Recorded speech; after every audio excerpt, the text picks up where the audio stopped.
Welcome to the American Classroom Podcast, where we explore education in building a civil society. I'm Jared Taylor, and I'm here with my host, Lindsey Crosland.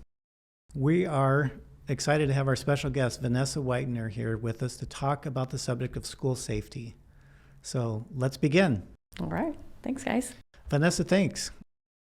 You and I have known each other for a little while. You're a mom, former and current school board member, but why don't you start by just telling us a little bit about yourself, and then we'll kind of frame up the discussion that we want to have here today.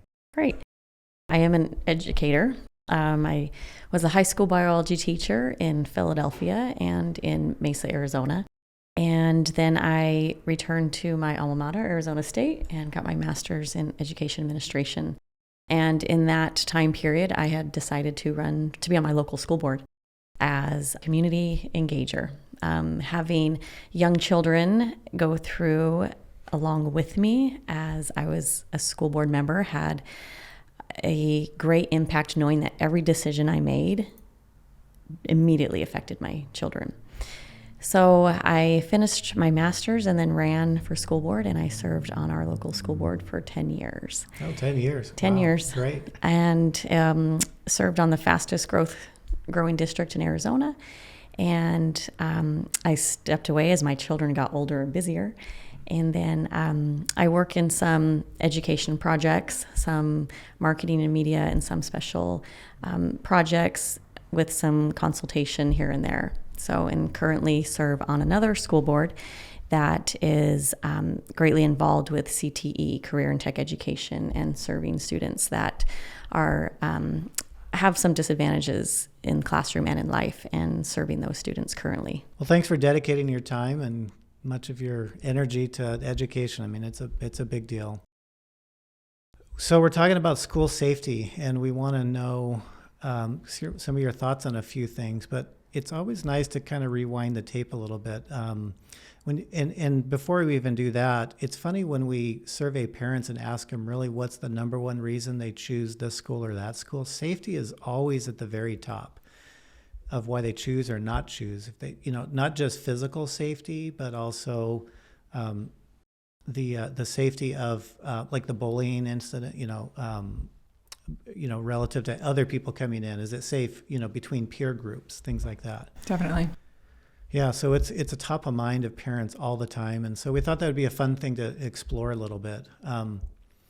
And I don't remember when I was growing up that physical safety actually was a huge, huge concern. I think I told you the story one time that in fourth grade, I got a ride to school from one of the original Black Panther members. I don't know if I ever told you that story.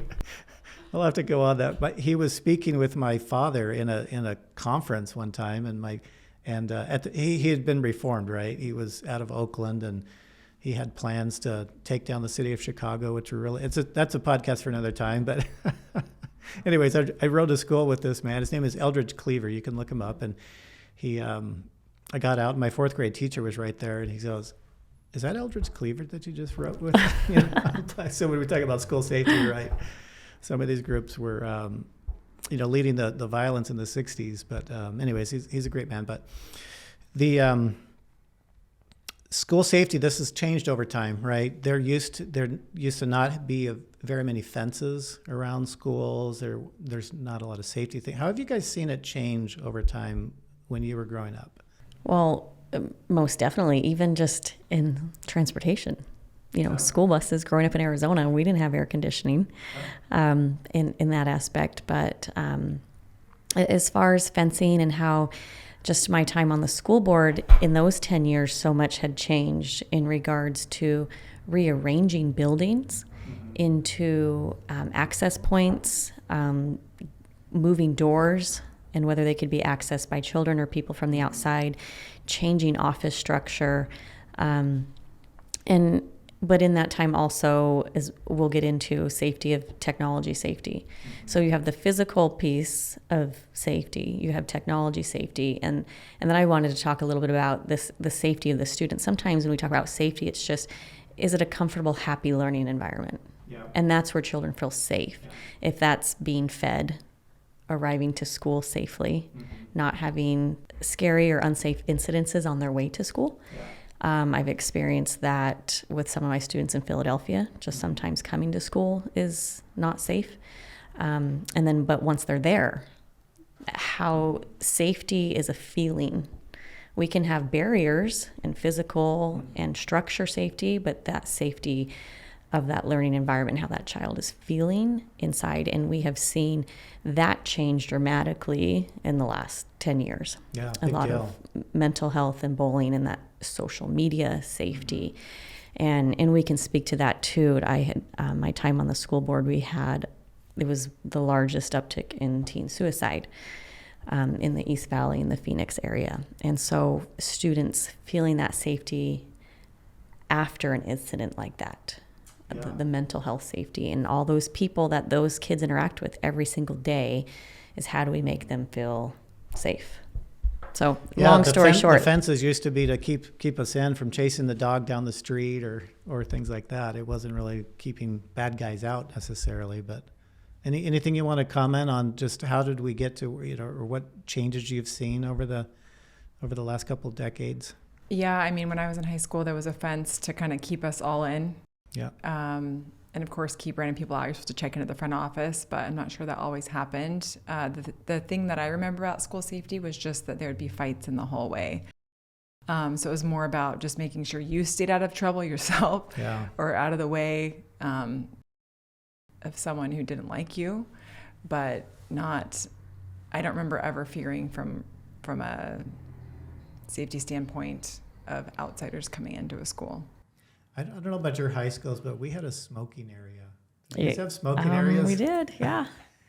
Does that fit into this whether it was discussion a little official bit? or not, we won't call Ours them. was official. It had a fence. It had trees. We didn't have a designated smoking area. Was it for students or staff? It was designated for students, and it was right by the junior lockers, and so it just smelled so bad. And now no one would even think of that. But back in the '80s, when smoking was still a thing, but it's a different angle of school safety. Well, safety right now is we have vape detectors. We have certain particular smoke detectors in our bathrooms in our schools, and cameras all over that. Yeah, just in the last, I'd say 10, 15 years, 5 years. And most of the cities in the Phoenix area where we are have laws around not smoking within 20 feet of a building, or I don't know what it is relative to a school. So I just bring that up because some of the evolution of school safety is because we're more aware of certain things, right? Was there depression and anxiety in schools when we were there? Of course there were. I think today we're a little bit more tuned into it and aware of its impact on educational progress. And I think that's a healthy thing. Just like smoking, right? Back then, the Marlboro Man was still cool, right? And we hadn't gone through that societal evolution where, okay, it's now not cool, right? It causes serious damage, and let's stop the lying, right? Right. There was all that. So I think that's also helped us tremendously with this whole thing of school safety. So let's talk a little bit let's step back a little bit, because this is one of the reasons why I wanted you to come on this is from a community standpoint. I heard you talk a little bit about a community standpoint, how the community really needs to help own school safety, because you can't just say, hey, principal, it's your job, or here, police department, it's your job. Why don't you talk about a couple of points there that you've been sharing with other people about how it's really a systems kind of approach that we need, rather than just try to point fingers. Here's my child, make sure they're safe. Right. Well, there's two different thoughts here. I have spoken to some, we call them SRO, student resource officers, and police who are used to being on the schools campuses daily. And we have two coins here. We have the coin where students might misbehave and parents either don't believe that it happened, or it's someone else's fault, or they target the teacher, or why didn't the school do this? Why didn't you do that? Why didn't you prevent this? No, it couldn't have been my kid. So we have that part. But then we have the part too where we can't just be so naive that the schools are teaching our kids everything when it comes to life skills, social media safety, health safety, what we put in our bodies. There has to be parental support and guidance. Right. And so if you look at both those coins, they have to be spinning together. They have to be moving together. So it's the parents, it is the police, it is the schools, and it is your local, your most local government. I mean, that includes your school board, but also your cities and towns. In the Phoenix metro area, we have student resource officers that are funded typically by the city or town, that department. So we have those policemen on our campuses. There's activity that might happen outside of the school day. Maybe it's on the weekend. And some of that activity or poor behavior can filter into the school the following Monday or the following week. There has to be some type of communication. If there was an incident that police knew about over the weekend, but students were warned, parents came and picked them up with whatever behavior act they were caught in or whatever. So there has to be communication with the school. Hey, we had this incident over the weekend. Maybe the SROs don't know. Maybe the student resource officers don't know because they're not the ones working on the weekend. So this communication that's happening with police and with schools. Also that parents feel comfortable and safe enough to approach school leaders, school counselors, and say, my kid is going through a really rough patch. I really want my parent I want his teachers to know. I want the staff to know. This happened over the weekend. It could be anything. The kid got in a fight with his dad. The kid got in a fight with the neighbor. Somebody passed away. Somebody passed away. I have seen on the school board where students got into arguments as friends over the weekend, and it just spewed, and then family feuds, and then protection orders against each other as neighbors. That communication needs to happen, and we need to encourage parents that it's okay to share those things with teachers. Hey, yes, grandmother passed away. Social media fights. Yes. So that parents communicate with school leaders. Police are communicating with school administration. And towns, because they are funding the police, and also at your local level as community support. There's been several instances where a school administrator has had an issue that, like, hey, there's students doing unruly activity, on this easement. Is it my school property? Is it the town property? Who do I call? Or something that might have to do with the town that the school leaders don't know who to communicate with. When we have a breakdown between city and town leaders, schools and police, then we get unruly behavior and parents are just out of the loop. And we can touch some of those specific instances that have happened in the East Valley where parents have felt like they have been left out of the loop. Well, who has direct access to parents and students? Schools. Big time, yeah. But if the schools aren't communicating with the police and the towns, Right. how can they get the information to Right. parents? And it seems like the bigger the jurisdiction is, the less communication are between those institutions in that society, between schools and police departments and others. And with social media, things are just perpetuating more, and you get, we just need to have more communication, not less. Do you want to, for just the audience reference, do you want to kind of give us an example of what that looks like? Like, what are you talking about? So the police, if they're going to see unruly behavior outside of the school day, same thing in the school day. Usually if there's an incident that warrants calling the police are going to know that. But specifically when we talk about communities, keeping kids safe, there's instances happening off campus and the police know about it. And specific instances at specific locations. And if we're talking in our community in the East Valley, we have found out as parents and community members that there were 22 incidences of fights at a particular restaurants and particular areas of complexes or movie theaters. If there had been communication between the police department, the town, and the school leaders, that information should have been disseminated to the parents. Hey, this community, this district, our community police department has shared with us, there has been an uptick in violent behavior or altercations at this location. Be Right, aware. there's Be serious aware. tension. Maybe not send your kids to this location after 9 p.m. on the weekend or weekday. 22 incidences. Why not an incident 3 or 4? As a parent who has ages of children that this directly impacts, there are parents who are frustrated. Why wasn't any of that communicated? That this has been happening for a year and a half. So where is the lack? Town leadership, police department, schools. And we have seen a breakdown. I have seen towns and cities effectively have education committees that are led by the town. So the town has an education committee, and the superintendents and principals and SROs and police serve and make up that committee. So that communication is constantly happening. When that's not happening is where we see the breakdown.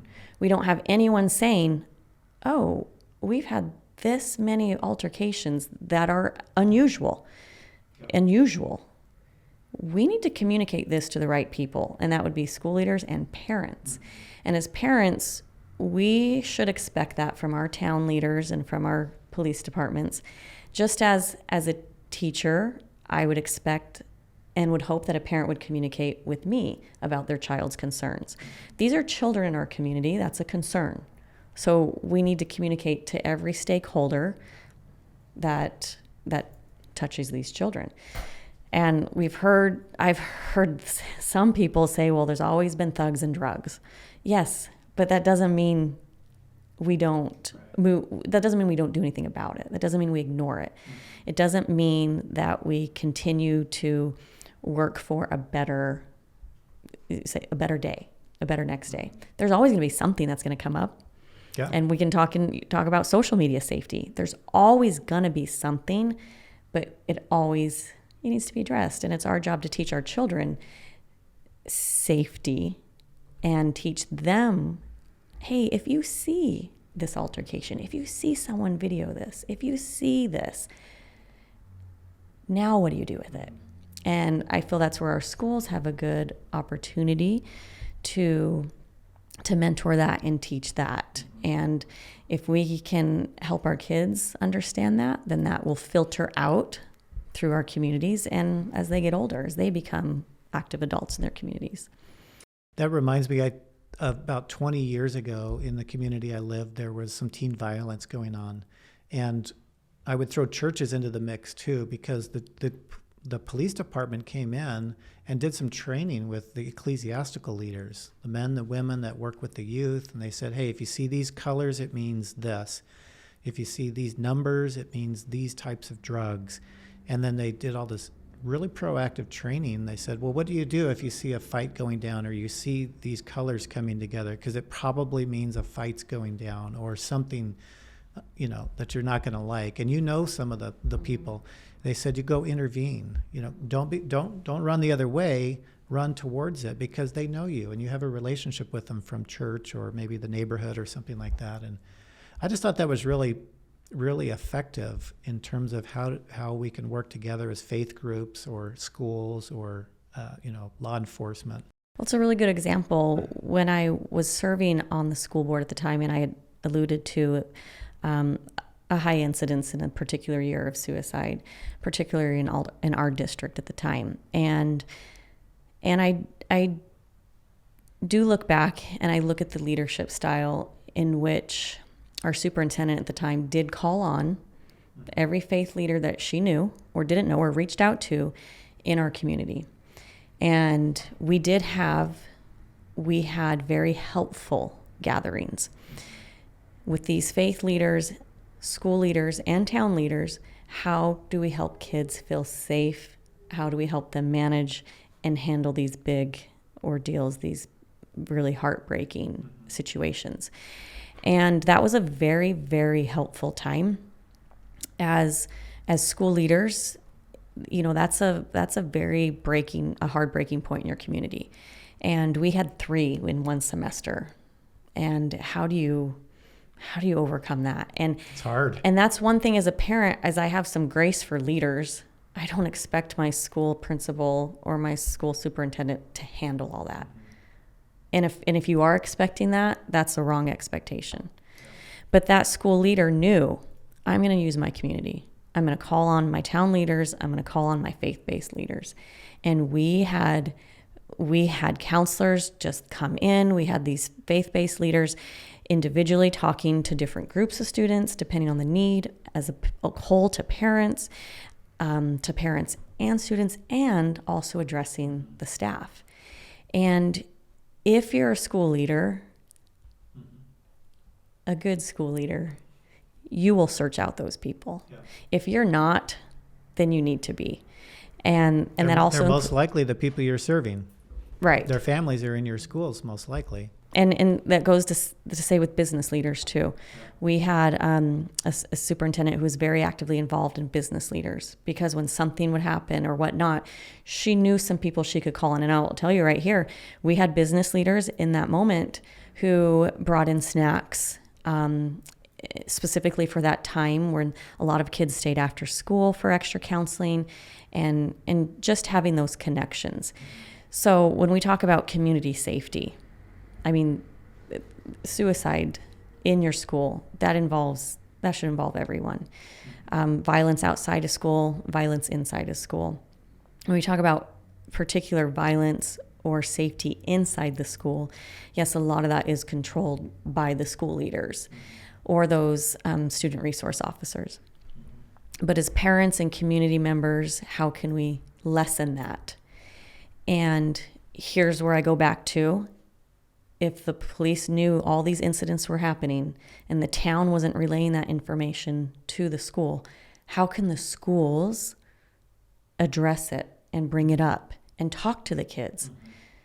Because we could have 18 months ago been teaching kids, it's wrong and illegal for you to video someone without their consent. And you sharing it, that's defamation and that's illegal. But if we had known that, and there are schools already in Texas, I know for sure, are ahead of the curve on this when it comes to safety of violence and videoing and sharing on social media. They have policies that are enacted in school that there are consequences for doing that. And you're going to start seeing a lot of Arizona schools doing that real soon. But just right there, by adapting to a policy of a new unsafe issue, parents are going to learn about that policy. They're going to learn real quick when they're called in because their student has a consequence for sharing a video. And this extends into ChatGPT and AI. And so when we talk about safety, we have a whole nother side of tech safety. So as school leaders, we have to adapt. And that's what I'm saying. There's always going to be a bad issue, but we have to be willing to adapt. We can change policy in a board meeting, and school leaders need to be able to do that and be willing to change to meet those safety needs. And I think policymakers need to lean in, right? They don't have to feel like they know everything or the subject matter expert, but they know enough to take one step or maybe two steps, right? And then I really appreciate your systems approach to this, because you might have the best parents ever that are really working with their young person, but they're just a knucklehead. And they need a third party to come in, maybe a teacher or a faith group leader or a service, someone else, to just kind of help them along the way, because they've turned mom and dad off, or maybe they've turned their church off, or whatever it is, but somebody else will have a relationship with them. And that's why we have to, as a whole community. And I appreciate that emphasis of that, because for our youth, they really need a whole team. Yeah. And I know when my daughters were acting up, that's the language I would use, to say, we're on your team. Right? You're like, but I put you in timeout, parents. Yeah. I need this ref, or I need this team member over here. Yeah. We don't need sometimes to be that adversarial. happens. And I do think it's naive for a parent to think, like you'd mentioned, the drugs and thugs. Oh, my kid doesn't do drugs. My kid's not a thug, so I don't have to worry about it. Well, if your kid has a camera on their phone and they haven't learned basic civility or respect of others, they can be a big problem. So I think it's just important to think every parent has a responsibility to be involved, be engaged, to help with the community. And I love the the concept. Have you seen it, like where have you seen that work really well, where community, faith leaders and schools have worked together? It wasn't until this conversation was I thinking back, oh, we've done that a few times. We have done that a few times where we have had to call on faith leaders.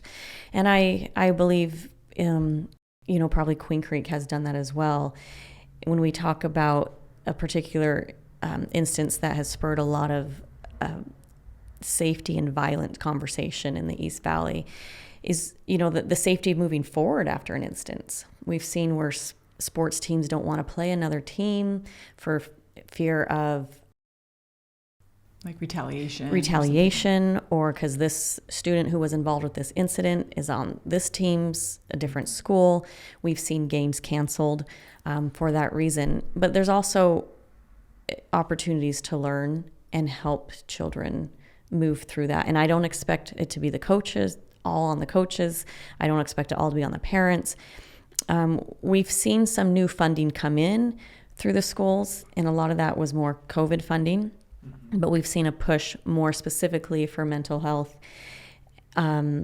support for students. And I wouldn't say there's kids who need a little extra help on their team, is what I'm going to say, who just need a little extra help support. It's not always a dire situation. And we don't want to make hard things in life absolute hards. We want to be able to teach kids. We're going to have highs and lows. We're going to have hard times, but you have people here to support you. So we have seen an increase in counselors, and Arizona at the time, a few years ago, was the lowest counselor support per student ratio. There was like 1 to 5 or 400 kids. But now they're trying to get it 1 to every 250 kids. So when we say counselor, not just the counselor who's doing the scheduling, but that little extra support. And sometimes just that one little piece can make a big difference. But it's informing the kids, hey, we have this person on staff. You can go see them. Had a situation, a friend's son got really irritable, and let's just give you an idea. And he left campus. So everyone's worried. They see on the cameras that he's gone.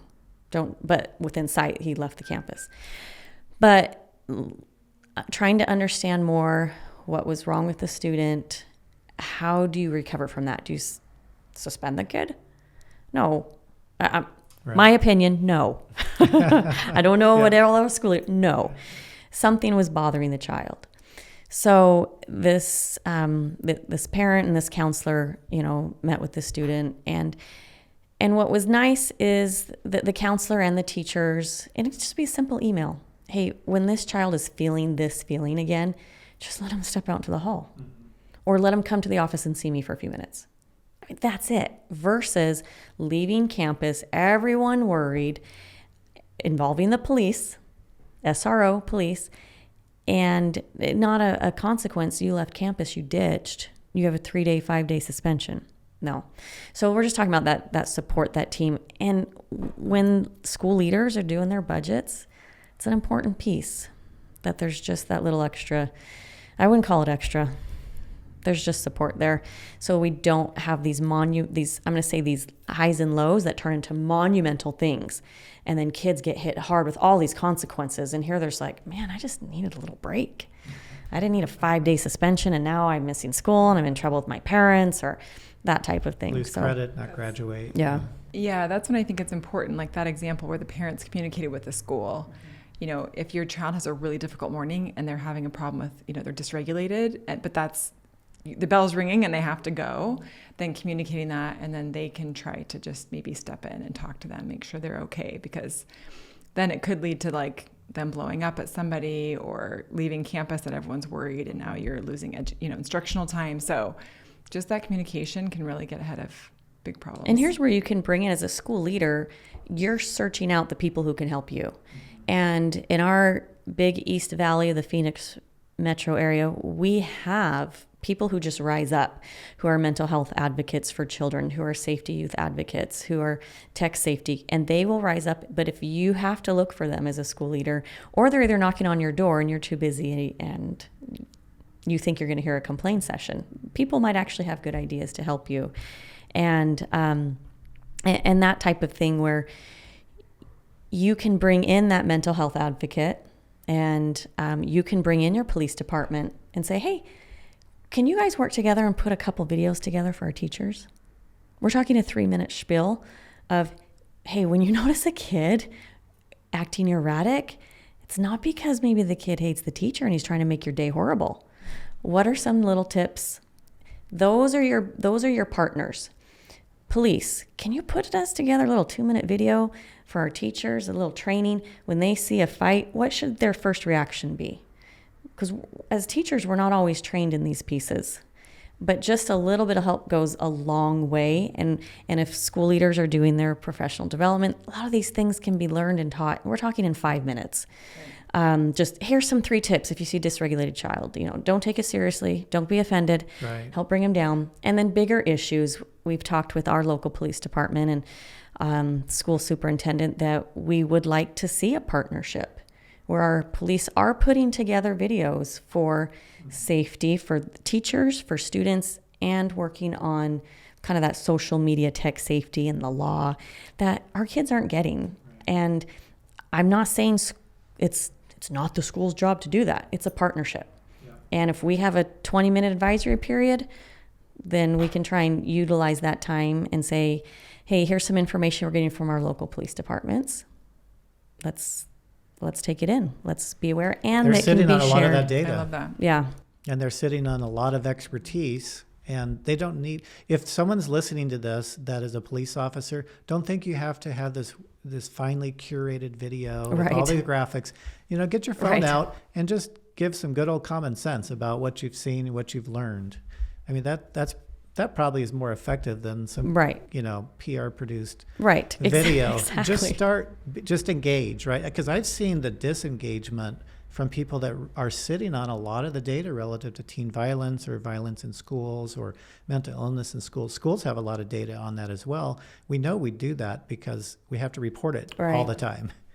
But I like how you're saying is, well, let's use it on an offensive basis, not just a compliance basis as well. Take it to the next level, create that dialogue amongst the offensive team, and use it to help our young people so that the American classroom is a place of learning, right? Not a place of uncertainty or stress or anxiety, because they're just worrying about where am I going to eat, or who's going to beat me up when on the way home, or whatever else it is, because you just cannot learn if you don't feel safe. You can't thrive. Yeah. A lot of American classroom with these discussions of building relationships around youth safety with your business leaders, your faith leaders, your police leaders, your town leaders. That's the American classroom.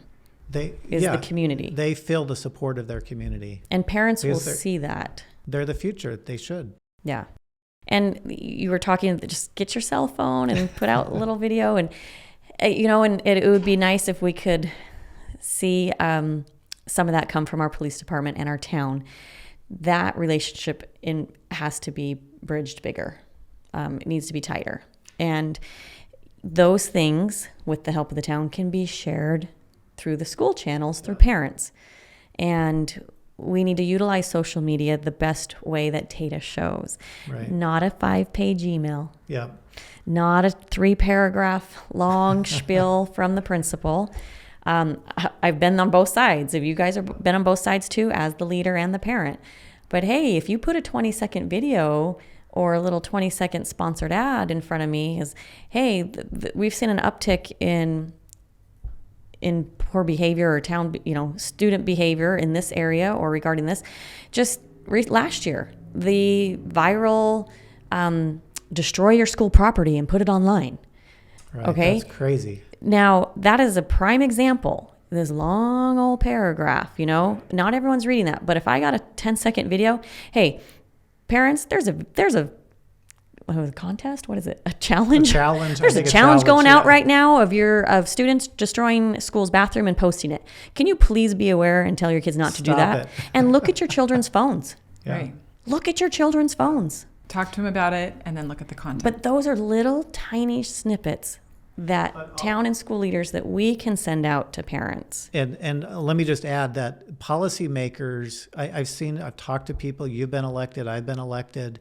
Policymakers during these tense times are kind of leaned on by staff and saying, don't go out and say anything because we have open litigation or open investigation. And there's definitely a role for discretion. I'm not saying we don't coordinate things, but what I've seen recently is they don't say anything at all, and it makes the parents and the community very suspicious. Yes. That they don't know what's going on. It just increases a level of skepticism of our government so incompetent. I mean, and they're going to lose trust really quick. Yeah, the agencies don't talk to each other.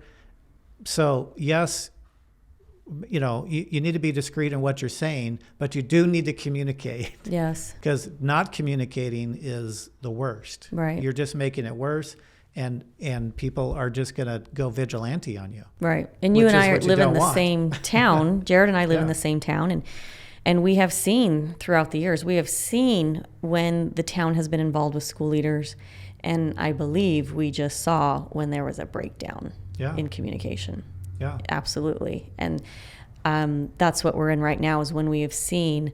It's because they were told, don't talk. Or the policymakers by the police departments were saying, hey, we have an investigation, you shouldn't talk.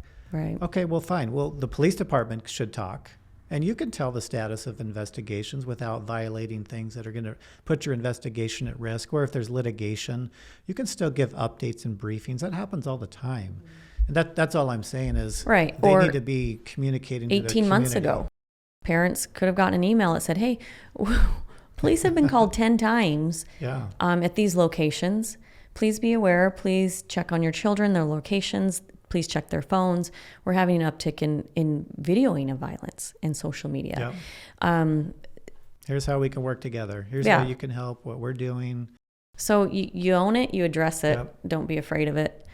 I think sometimes when we don't want to look bad, it just gets worse. Right. Because policymakers think they have to go out and give these well-curated speeches and be experts on everything.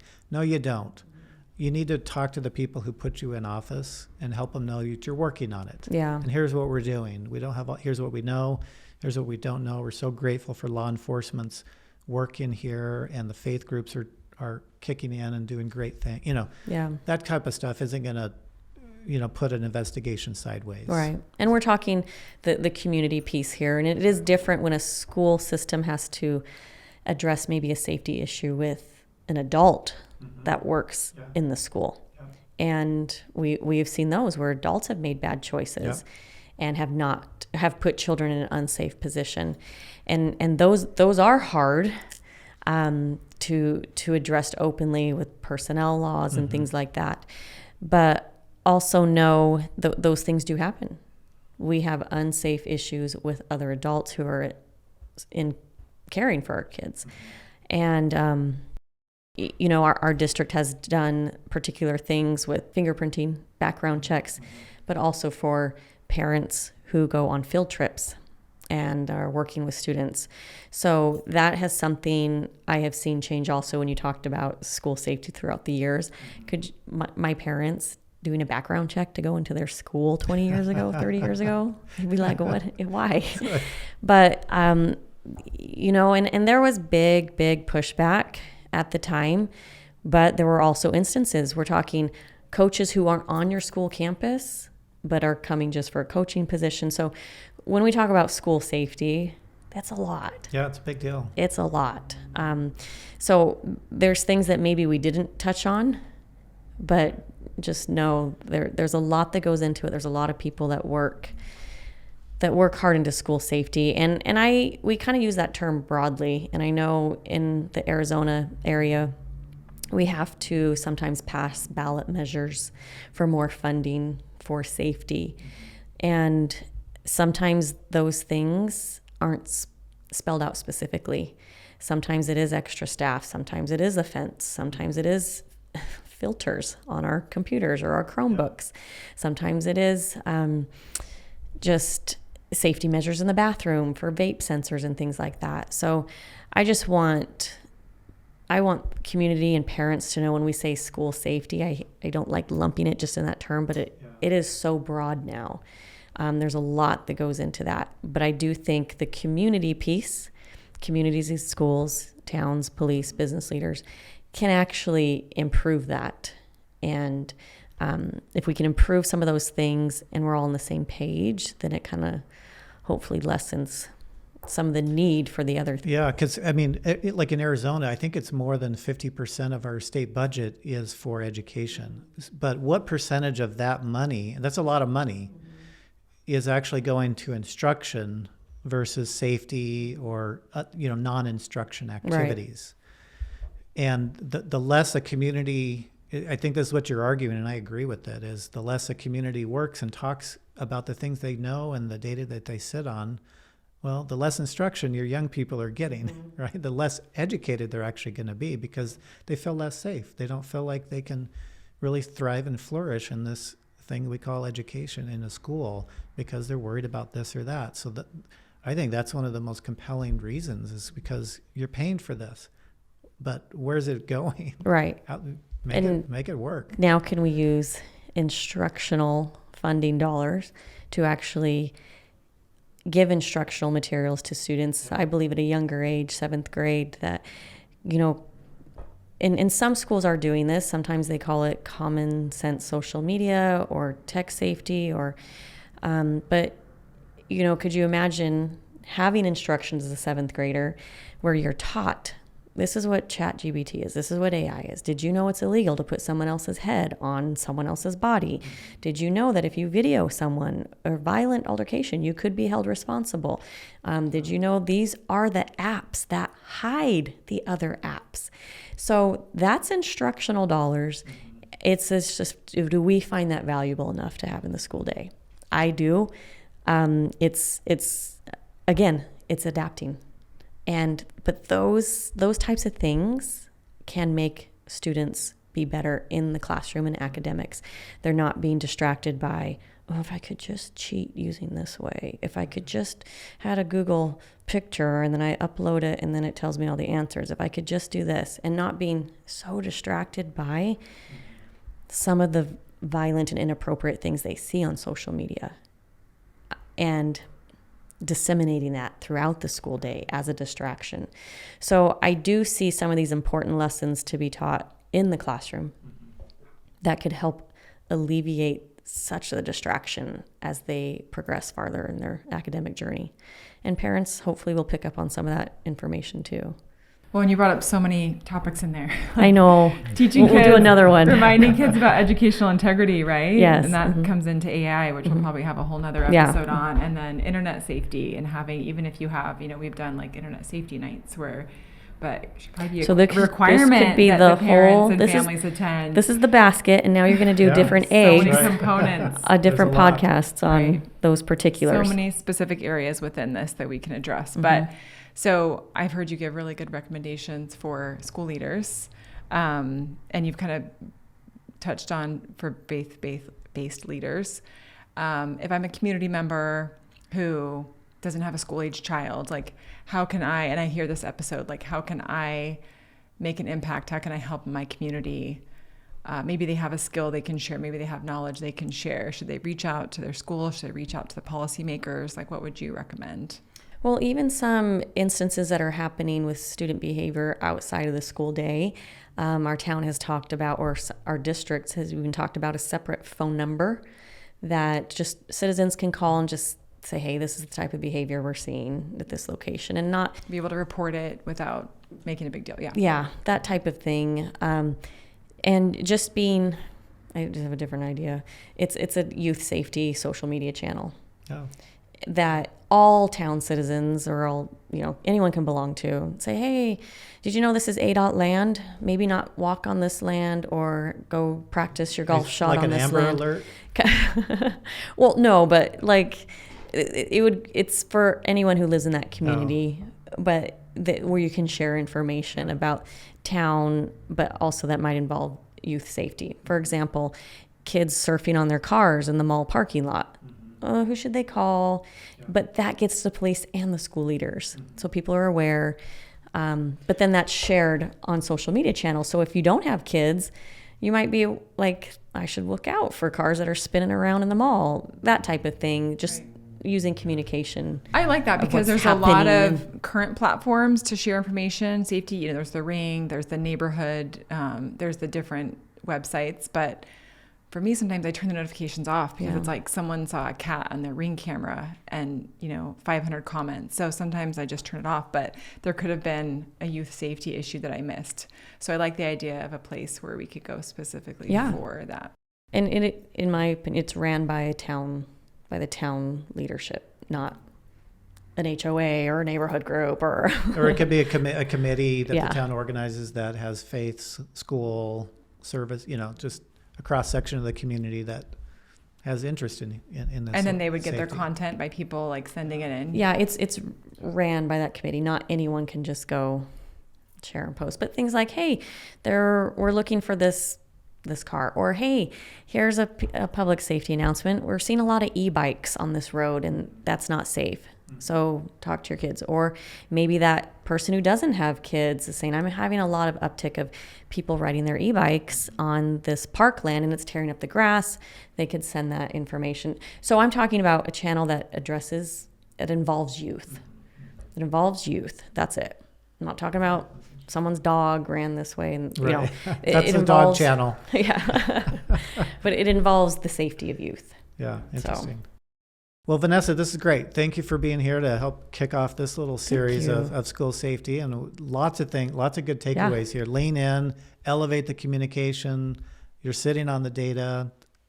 Think systems. Think community. Use that word. There really is power in community. Any last word that you'd like to leave with the listeners here? Oh, no, that was great. I love the lean in. Don't be afraid to change. Don't be afraid to adapt. And don't be afraid to admit that there's bad things that happen. Don't be afraid to admit that maybe your kid made a mistake, and how can we use things as learning moments? Yeah. What's working, what's not? Learning and teaching moments. That's all I look at things. With learning, you either didn't learn or you did. So using all those partnerships to learn. Good. To learn and make it better. I love it. Well, thank you for sharing your thoughts and your experience. That's an important conversation. I feel like this is just the beginning. So thank you. Well, if you like what you heard, we encourage you to give us a like on whatever platform you listen to your podcasts on, and give us a rating. And thank you again for listening to the American Classroom Podcast. Thank you. You.